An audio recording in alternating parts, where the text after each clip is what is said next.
వదిలే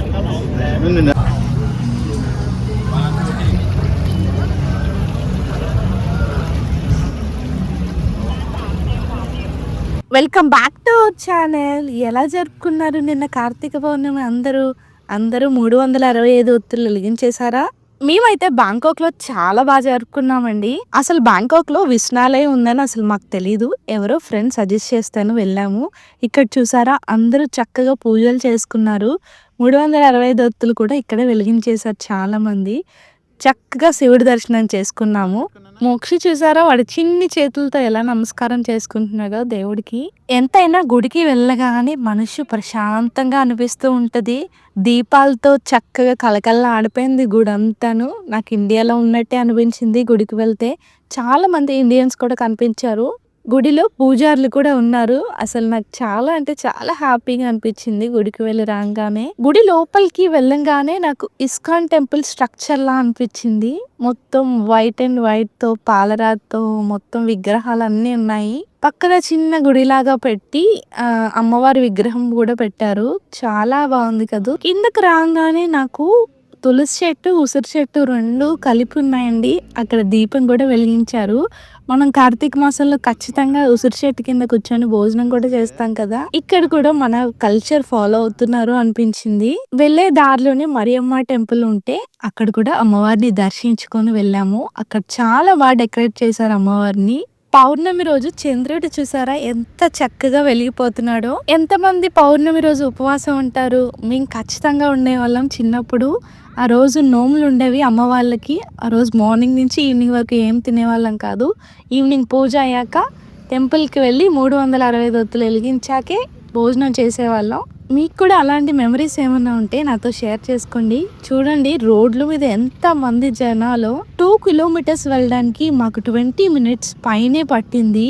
అంత రష్గా ఉన్నాయి రోడ్లు. మేమైతే చాలా ప్లేసెస్ తిరిగాము నిన్న. 1 కాదు 2 కాదు, 4 టెంపుల్స్ విజిట్ చేసాము. ఐకాన్సియం మాల్ అండ్ ఏషియోటిక్ కూడా వెళ్ళి అక్కడ సెలబ్రేషన్స్ అన్ని చూసుకొని వచ్చామన్నమాట. అసలు వెళ్తామని కూడా అనుకోలేదన్నమాట. అనుకోకుండా అలా బయలుదేరిపోయాము గుడికి వెళ్దామని. మొత్తం అన్ని చక్రంలాగా చుట్టేసి వచ్చేసాము. థాయిలాండ్ మొత్తం ఈరోజు కలకల్లా ఆడిపోతూ ఉంటుంది లైటింగ్స్తో. చాలా బాగుంటుంది. One of the most important festival అంట వీళ్ళకి ఇది. అసలు ఇవి కాదండి సెలబ్రేషన్స్. కింగ్స్ ఫ్యామిలీలో ఒకళ్ళు చనిపోయారు, అందుకే సెలబ్రేషన్స్ కొంచెం డౌన్ అయ్యాయి. ఎవ్రీ ఇయర్ అయితే ఇంకా బాగా చేస్తారంట. ఫైర్ వర్క్స్ అన్ని కాల్చి. మీ అందరికీ తెలిసిందే థాయిలాండ్ ఇంకా రాజుగారి పరిపాలనలోనే ఉంది. ఇక్కడ నేను ఈ ఫ్లోటింగ్ బాస్కెట్ని తీసుకుందామని వచ్చాము. బయట ఎక్కడ నాకు దొరకలేదు అనమాట. ఫుల్ ట్రాఫిక్లో వచ్చాను కదా. ఇక్కడ 100 బాట్ అంట. ఒకటి నాకు పికాక్ది నచ్చింది, అది 200 అన్నారు. ఇంకా సరే ఏదైతే అని చెప్పి ఆ చిన్న బాస్కెట్ తీసుకున్నాను నేను. థాయ్ వాళ్ళకి ఇది మోస్ట్ ఇంపార్టెంట్ ఫెస్టివల్ అనమాట. ఈ ట్రెడిషనల్ పండుగని అందరూ జరుపుకుంటారు.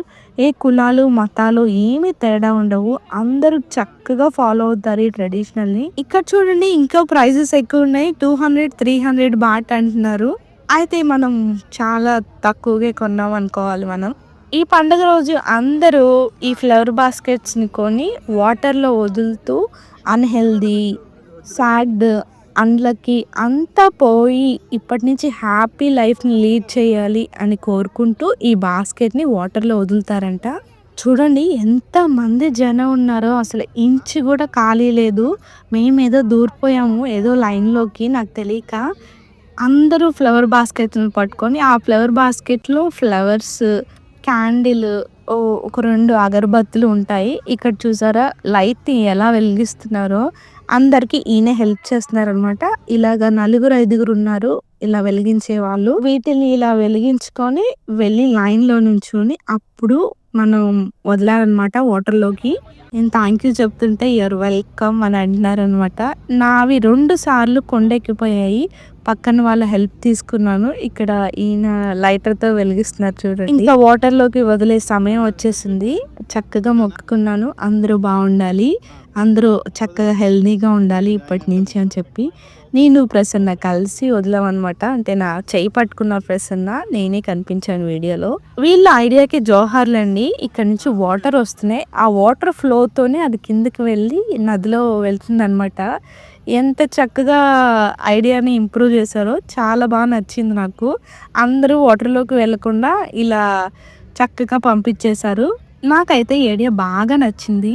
పక్కనే క్రూజ్ డిన్నర్స్ కూడా జరుగుతూ ఉన్నాయి. అందరూ వాళ్ళ టైంని ఎంజాయ్ చేస్తున్నారు. మనకి బానే త్వరగా అయిపోయింది గానీ, నేను లైన్‌లో నుంచోలేదండి. అంటే మరి నాకు తెలియలేదు. ఇక్కడ లైన్ చూసారా ఎంత బారునుందో. ఒక్కొక్కళ్ళు చాలా సేపటి నుంచి వెయిట్ చేస్తున్నారనుకుంటా. ఈ లైన్‌లో ఫారినర్స్ కూడా ఉన్నారు. ఇక్కడ మన పని అయిపోయిందండి. ఇంకా వేరే ప్లేస్‌కి వెళ్ళబోతున్నాము. ఈ ప్లేస్‌కి బాయ్ చెప్పేసి. వీడియోని ఎంజాయ్ చేస్తున్నారని అనుకుంటున్నాను. ఇండియాలో మీరు ఎలా జరుపుకున్నారో నాకు ఖచ్చితంగా కింద కామెంట్ చేసి చెప్పండి. ఇప్పుడు ఒక బుద్ధుని గుడికి వచ్చాము. చాలా కలర్‌ఫుల్‌గా ఉంది ఈ గుడి ఎంట్రన్స్‌లోనే. చూసారా వైట్ బుద్ధుడు, నేనైతే ఎప్పుడు చూడలేదు. ఇంత పెద్ద బుద్ధుడు విగ్రహం. నాకు చాలా అంటే చాలా బాగా నచ్చేసింది. ఎంత క్లియర్‌గా ఉందో ఆ స్ట్రక్చర్ అంతాను. ఇక్కడ వాళ్ళు ఎక్కువగా బుద్ధుని పూజిస్తూ ఉంటారు కదా! చాలా టెంపుల్స్ బుద్ధునివే ఉంటాయన్నమాట. మనం ఎక్కడ చూసినా థాయిలాండ్ మొత్తంలో. చాలా చక్కగా ఉంది కదా బుద్ధుడి విగ్రహం. కింద ల్యాంప్స్, క్యాండిల్స్ అన్నీ వెలిగించారు. ఇక్కడ గోడకి ఆ లైట్స్ కట్టారు కదండీ బాల్స్. అవన్నీ ఎందుకు కడతారంటే వాళ్ళ కోరికల్ని కోరుకుంటూ నెక్స్ట్ ఇయర్ కల్లా నెరవేరాలి, ఇంకా హెల్తీగా ఉండాలి అని చెప్పి వాళ్ళ విషెస్‌ని కోరుకుంటూ కడుతూ ఉంటారంట. నేను కూడా కట్టాలి అనుకున్నాను. ఇక్కడ మరి అవి అవైలబుల్‌గా లేవు. చూసారా మొత్తం అంతా ఆ ల్యాంప్స్‌తో కళకళలాడిపోతుంది. గొడుగు ఒకటి కనిపిస్తే ఒక చిన్న పోజ్ ఇచ్చాననమాట అక్కడ. ఇప్పుడు టైం 10:30 దాటింది. ఇంకో టెంపుల్‌కి వచ్చాం మనం. వెళ్ళేవాళ్ళు వెళ్తున్నారు, వచ్చేవాళ్ళు వస్తున్నారు ఇంకాను. ఇంకా ఈ బాస్కెట్స్ తయారు చేస్తూనే ఉన్నారు. ఈ లాయ్ క్రోతాంగ్ పండుగని 2 డేస్ ఇక్కడ సెలబ్రేట్ చేసుకుంటారంట. అంటే 5th November, 6th November 2 days ఇలా జరుపుకుంటూ ఉంటారు ఈ ఫెస్టివల్‌ని.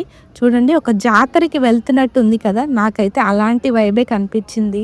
అటు ఇటు ఫుడ్ స్టాల్స్‌తో అన్ని రకాల బొమ్మల షాపులు చాలా రకాలే ఉన్నాయి ఈ టెంపుల్‌లో.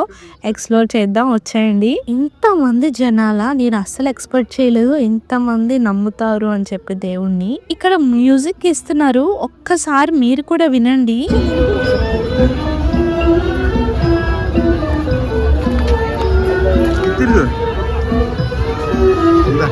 వింటూనే అక్కడే నుంచునిపోయాను. షిప్ స్ట్రక్చర్‌లో ఉంది చూడండి టెంపుల్. మనం పండగ రోజు నాన్ వెజ్ తినం. ఇక్కడ అలా ఉండదనుకుంటా. నాన్ వెజ్ కూడా అమ్ముతున్నారు. టెంపుల్‌లో అది కూడాను. ఎవరి నమ్మకాలు వాళ్ళవండి. మనం నాన్ వెజ్ తినమని చెప్పి పక్కన వాళ్ళు కూడా అలా ఉండాలనుకోకూడదు కదా! ఇక్కడ దీపాలు వదులుతున్నారు. వీళ్ళందరూ మాంక్స్ అన్నమాట. ఇక్కడ ఆరెంజ్ కలర్ డ్రెస్‌లో ఉన్నారు కదా! వీళ్ళు కాళ్ళకి చెప్పులు వేసుకోరు. అండ్ హెయిర్ కూడా ఉండదు వీళ్ళకి. మనకి టెంపుల్స్‌లో పూజారులు ఎలా ఉంటారో ఇక్కడ బుద్ధిస్ట్ టెంపుల్‌లో వీళ్ళు మాంక్స్ ఉంటారనమాట. చాలా రకాల ఫుడ్ స్టాల్స్ చూసాము. ఇక్కడ ఒక షాప్ కనిపించింది. ఇవేంటో నాకు అసలు అర్థం కాలేదు. కొందామన్నా సరే ఇవి తినేవా, ఆడుకునేవో నాకు అర్థం కాలేదనమాట. స్కాన్ చేద్దామంటే మోక్షి ఏడుపు అవి తింటానని చెప్పి, వామ్మో! ఇది తినేవి కాకపోతే మళ్ళీ ఎందుకని చెప్పి ముందుకు వెళ్ళిపోయాము. నాకు సేమ్ మన ఊర్లలో జరిగే జాతరలాగే అనిపించింది. ఆ లైట్స్, జనాలు అంతా చూసి. ఇక్కడ వెజ్ స్టాల్స్ కూడా ఉన్నాయండి. మొత్తం నాన్ వెజ్జే కాదు. ఐస్ క్రీమ్స్, కేక్స్ చాలా రకాలే ఉన్నాయి. ఈ సందు మొత్తం బొమ్మలే ఉన్నాయి. ఇంకా మోక్షి చూసి నాకు కావాలి, కావాలని గోల పెట్టేశాడు. ఇది అంతా ఎలా తిరుగుతాము, చాలా టైం అయిపోయింది నాన్న అంటే, వద్దు కావాలి, కావాలి అన్నాడు. దాంట్లో ఒక 2 అయితే తీసుకున్నాను నేను. అడిగినవన్నీ కొంటే మరీ పెంకిగా తయారవుతారని చెప్పి నేను అంతా వాడిని ఎంకరేజ్ చేయననమాట. ఏమంటారు? పిల్లలు అడిగినవన్నీ కొనాలంటారా? వద్దంటారా? కింద కామెంట్ చేసి చెప్పండి నాకు. వాళ్ళు అడిగినవన్నీ కొంటే ఇంకా అదే పట్టుకుంటారు. ఇంకా అడిగిందల్లా కొంటున్నారు. మనం ఏదన్నా అడగొచ్చు అని చెప్పి మనం కొన్ని సార్లు స్ట్రిక్ట్‌గా ఉండాలి. ఆ ఫ్లవర్ బాస్కెట్ పట్టుకొని ఇక్కడ బుద్ధుడి దగ్గర ప్రేయర్ చేసుకొని ఆ వాటర్‌లో వదులుతున్నారనమాట. చాలా బాగుంది ఇక్కడ కూడా. ఎప్పుడు ఎవరిని చూసినా మోకాళ్ళ మీదే నుంచుంటారండి. బుద్ధుడి దగ్గర అలా నుంచొని బెండ్ చేసి ప్రేయర్ చేసుకుంటారు వాళ్ళు. అందరూ నమస్కారం చేసుకుంటున్నారని చెప్పి చూడండి, మోక్షి కూడా నమస్కారం చేస్తున్నాడు. ఎంత ఇదిగా అనిపించిందో నాకు. ఇదంతా పెద్ద రివర్ అండి. బ్లాక్స్‌గా డివైడ్ అయ్యింది. ఇక్కడ కూడా అలానే వదులుతున్నారు వాటర్‌లోకి. చాలా పెద్ద రివర్ అనమాట. చావో ప్రయార్ అని చెప్పి. ఆ రివర్ పేరు అటుపక్క మనం ఇందాక వెళ్ళిన ఏషియోటిక్, ముందేమో ఐకాన్సియం మాల్. ఎంత బావుందో చూడండి నైట్ అంతా. ఎప్పటినుంచో అంటున్నాను ప్రసన్నని, నైట్ లైఫ్ ఎంజాయ్ చేయాలి. మనం బ్యాంకాక్ వచ్చి నైట్ లైఫ్ మిస్ అయిపోతున్నాం అని చెప్పి. ఈరోజు నా విష్ అయిపోయింది. ఇక్కడ పెద్ద బెల్ ఉంటే దాన్ని రింగ్ చేయమన్నారు ప్రసన్న. ఎంత బాగా సౌండ్ వచ్చింది గన్లున. ఇక్కడ వెజ్ స్టాల్స్ ఉన్నాయంట. ప్రసన్న ముందే చూసి వచ్చేసారు. సో అవి ఎక్స్ప్లోర్ చేద్దామని వెళ్తున్నాము. ఇక్కడ ఏవో ప్రోగ్రామ్స్ కూడా రన్ అవుతున్నాయి. చాలా మ్యూజికల్ లైట్స్ చూడండి, డాన్స్లు, పాటలు, అందరూ ఎలా చూస్తున్నారో. వాళ్ళ టైం మొత్తం ఎంజాయ్ చేస్తున్నారు. టైం ఆల్మోస్ట్ 11కి దగ్గర అవుతుంది. ఇంకా ఎవరు ఇళ్ళకి చేరలేదు. నేను కూడా ఇంట్లో ఏం కుక్ చేయలేదండి. ఇక్కడ ఏమన్నా వెజ్ ఐటమ్స్ తీసుకుందా వెళ్ళిపోవాలి. ఇవి లుక్చుప్లు ఎప్పుడో తిన్నాము, చాలా రోజులైందని చెప్పి ప్యాక్ చేయించేస్తున్నాను. మోక్షికి మోచి అంటే చాలా ఇష్టం కదా, అవి కూడా ప్యాక్ చేయించాను. వాడు పాపం 10:30 అయినా నన్ను ఏం అడగలేదు ఆకలని చెప్పి. చిన్నప్పుడు మనం తినేవాళ్ళం కదండి పీచ్ మిఠాయి. 20 బాటే అంట. మనకి ఇష్టం వచ్చిన ఫ్లేవర్ సెలెక్ట్ చేసుకోవచ్చు. హడావిడిగా వెళ్ళిపోతున్నాం టైం అయిపోయిందని చెప్పి. క్రౌడ్ ఎక్కువ ఉన్న ప్లేస్లో ఖచ్చితంగా పోలీసులు ఎప్పుడు ఉంటూనే ఉంటారు. నేను ఇందాకడ కట్టలేదని చెప్పి ప్రసన్నంగా అడిగితే, సరే ఇక్కడ ఉన్నాయి అవైలబుల్గా కట్టు అని చెప్పి అంటున్నారనమాట. అది ఎలా కట్టాలో నాకు అర్థం కాలేదు. 2 టై చేసి ఉన్నాయన్నమాట. విడివిడిగా ఉంటే కట్టడానికి ఈజీగా ఉంటుంది కానీ, సరే నాకు ఇష్టం వచ్చినట్టు కట్టేశాను. నా విషెస్ అన్నీ నెరవేరాలని అన్నీ చేసేసాను ఈరోజు. ఏమేమి చెయ్యాలో అన్నీ ఈరోజు చేసేసానని అనుకుంటున్నాను. 365 ఒత్తులు మాత్రం వెలిగించలేదు. థాయ్ ట్రెడిషన్, కల్చర్ అంతా చూసేసాము మేము ఈ ఒక్క రోజులో. చాలా కలర్ఫుల్గా ఉంది నైట్ అంతా. మీకు ఈ వీడియో ఎలా అనిపించింది? ఎక్కడైనా బోర్గా అనిపించిందా? నాకైతే అస్సలు అనిపించలేదు. మరి మీకు ఎలా ఉందో కింద ఖచ్చితంగా కామెంట్ చేసి చెప్పండి. వీడియో నచ్చితే మీకు ఏం చేయాలో తెలుసు కదా, ఒక చిన్న లైక్, షేర్, సబ్స్క్రైబ్ చేసుకోండి. Thank you for watching. అందరికీ కార్తీక పౌర్ణమి శుభాకాంక్షలు. జాగ్రత్తగా ఉండండి అందరూ. బాయ్.